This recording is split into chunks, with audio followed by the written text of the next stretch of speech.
Hello friends, H education में एक बार फिर आपका स्वागत है। Today I will discuss about the most important topic, that is the transportation of oil and gas by pipeline. जो pipeline है उसके थ्रू ऑयल एंड गैस को कैसे ट्रांसफ़र किया जाता है from the well after completed and it will goes into the refinery with the help of pipeline.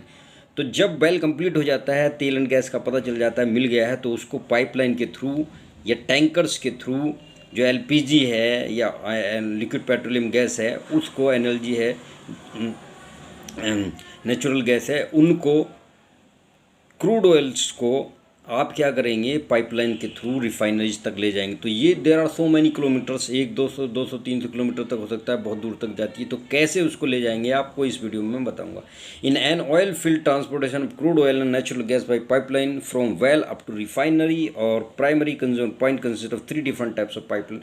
तो इसके लिए क्या कर रहे हैं, कह रहा है ये 3 टाइप्स के पाइपलाइंस आप ये इस्तेमाल करते यूज़ करते हैं। कौन कौन से करते हैं? फर्स्टली द फ्लो लाइन्स, जो पहला होता है वो फ्लो लाइन होता है, वो 60 से 114 mm diameter pipeline laid from well to the group station. वो क्या करते हैं, 60 से 114 mm डायमीटर की जो पाइपलाइन है वो आपने वेल से कहाँ तक, गैदर स्टेशन तक ले जाएंगे। सेकेंडली द कलेक्टर लाइन्स, जो कलेक्टर विच आर 125 से 125 टू 212 यानी 212 mm diameter pipelines laid from gather station to central tank farm. Central tank से यानी गैदर स्टेशन से सेंट्रल टैंक तक लेके जाएंगे।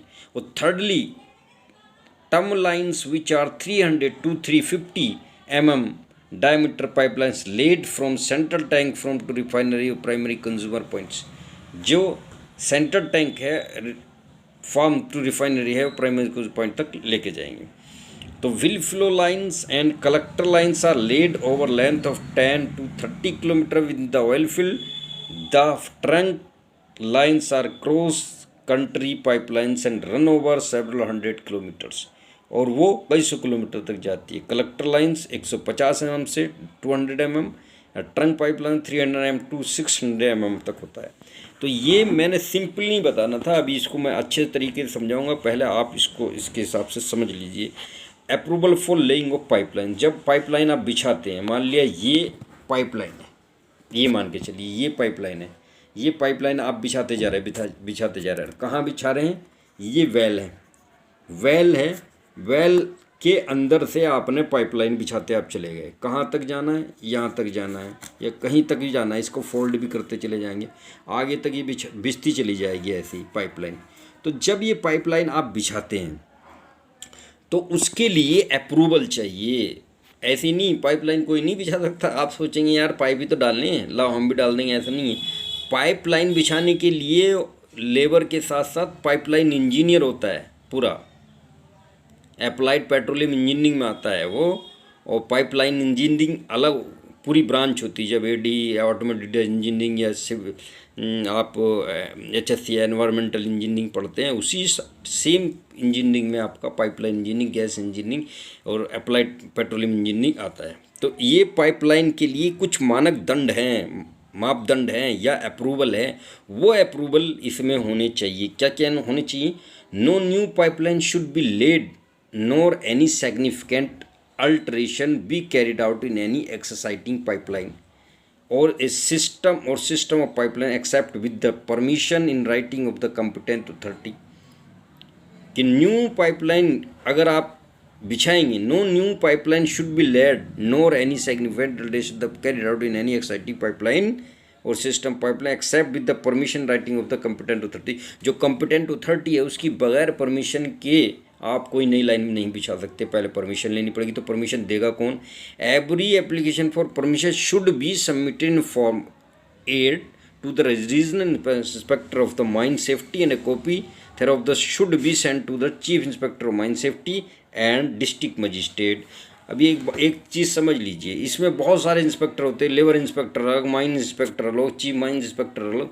तो ये सब अपना अपना इनका अलग अलग रोल होता है और ये कोई नहीं आता, ये भी आप याद रखिए, मैं वीडियो में बता रही हूँ। ये इंस्पेक्शन करना ना के बराबर आते, क्योंकि मैनेजमेंट इनको पहले ही पैसा दे देता है। पैसा नहीं देंगे तभी आते हैं, या आपस में सरकार में, स्टेट में, केंद्र में नहीं बननी तब भी आ जाते हैं।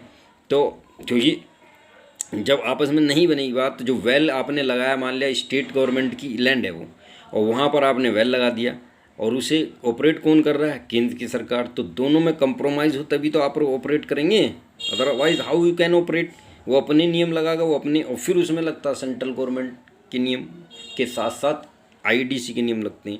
जो वहाँ पर फॉरेनर काम करते हैं, हमारे साथ बहुत सारे हादसे हुए हैं। लेबर कमिश्नर हमारे पास आए हैं, उन्होंने हमसे जवाब तलब किया, बहुत बार हमारी बात हुई उनसे, तो हम बता देते थे कि सर ऐसे ऐसे इंटरनेशनल वर्क है, if the management give us permission to come the foreigners, he will come here, take their duty and earn the money, काम करते हैं।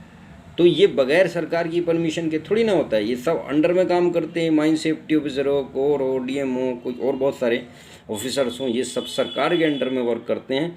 तो सरकार ही रिक को इस्टेब्लिश करती है, सरकार को अगर फ़ायदा हो रहा है तो वो इस्टेब्लिश करती है ना, तो उसके बाद वो अब ऑपरेट कराती है, और वही जो है इसको प्रोसीड करती है। तो अगर कोई भी परमिशन लेनी है तो आपने 8वें फॉर्म में, the 8th form of the chief mines inspector जो होता है उससे परमिशन लेंगे, और एक कॉपी से डीएम को, डिस्ट्रिक्ट मजिस्ट्रेट जो हैं, उन सर हैं, उनको भेज देंगे। The applicant should be accommodated by 2 copies of any up to date plan of the area where pipeline is proposed to be laid, shown the extent of land over which right of use has been established, route of the pipeline। देखिए आप ये समझिए, जहाँ जहाँ से pipeline गुजरेगी वहाँ वहाँ पर आप परमिशन लेते चले जाएंगे और उसे अपडेट करते चले जाएंगे। इस एक comprehensive project report accompanied by all necessary drawings, pipeline details, giving difference to recognize code followed, giving full details of the design, construction, testing of the pipeline's component, route along which the pipeline will be laid, the manner of the laying and provision proposed to be made for the maintenance and patrolling of the pipeline, and should be submit to the competent authority। जो competent authority है उसको आप ये submit कर देंगे सारी चीज़ें। अब मैं इसके साथ साथ आपको एक चीज़ और बता देता हूँ। देखिए क्या होता है, जब आप रिक को इस्टेब्लिश करते हैं, कहीं भी आपने रिक इस्टेब्लिश करना है, तो रिक इस्टेब्लिश करने के साथ साथ इसमें बहुत सारे मापदंड है, safe practices are given construction में। तो ये स्टैंडर्ड ऑफ कंस्ट्रक्शन कैसा है, ये सब American national standard institute is documented. ये सब जो है API, ANSI, ये सब स्टैंडर्ड वहाँ के स्टैंडर्ड लागू होते हैं, आपके लागू नहीं होते। राइट ऑफ वे कैसा है उसका, the prevention construction of any permanent structure of right of वे कैसा है, वो आपके सेफ्टी। हैंडलिंग स्ट्रिंगिंग कैसी है, during transport like pipeline, how you can handle, will keeping pipeline, wooden skid every third skid, ये सारा चीज़। ट्रेंचिंग कैसी है, trenching operation should be just ahead of the building operation and not very far ahead, this will avoid deep trench remaining open for many days creating safety hazard to villagers and their cattle। और उसका ध्यान भी रखना है, पूरा deeply trench ना हो, और ये सारी चीज़ें। और देखिए इसमें राइट ऑफ वे में क्या है, मान लिया कहीं से गांव से लाइन गुजर रही है, where ever whenever there is a village in the vicinity of raw, temporary fences should be erected to prevent cattle falling into the trench during excavation।